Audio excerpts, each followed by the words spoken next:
Mimi kwa majina naitwa Ruben Matayo. Kwa wazifa mimi ni mwenyekiti wa Wahadzabe Tanzania nzima. Basi kwa muda huu ni kipindi cha uchaguzi. Tunatakiwa kwamba kujitokeza wote.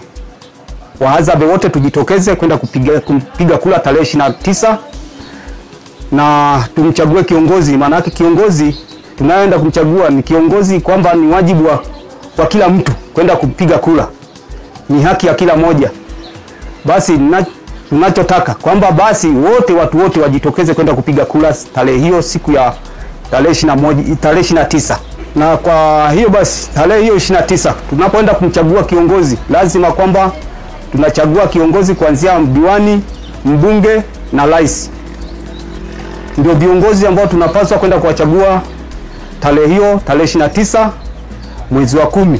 Kura ni haki yetu sisi Wahadzabe kama Watanzania. Basi siku hiyo tujitokeze wote kwenda kupiga kura. Asanteni sana. Kwa majina naitwa Mariamu Anyamire.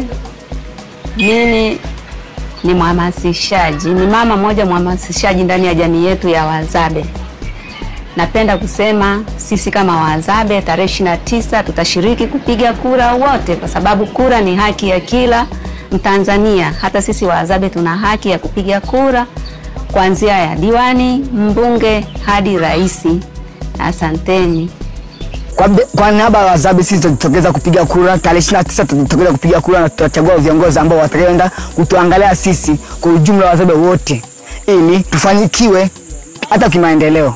Kwa sababu sisi tunakaa porini, hatujui watu wanafanya nini, hatujui baadhi ya watu wanafanya nini. Kwa hiyo tunashukuru sana, tutaenda tarehe 29 tutaenda kupiga kura na tutatokeza kwa wingi ili tupige kiongozi ambao anaweza kusaidia sisi Wahadzabe. Ketikuku Wahadzabe pakai ka usaba tena oben autamso akula tena abako kukuka Wahadzabe tena pakai ka utachabitina kukua olanta apidi ko tonta anakwe atonena ali ono akanabe hazane du dale ukua krete atonena CAA hazani bana.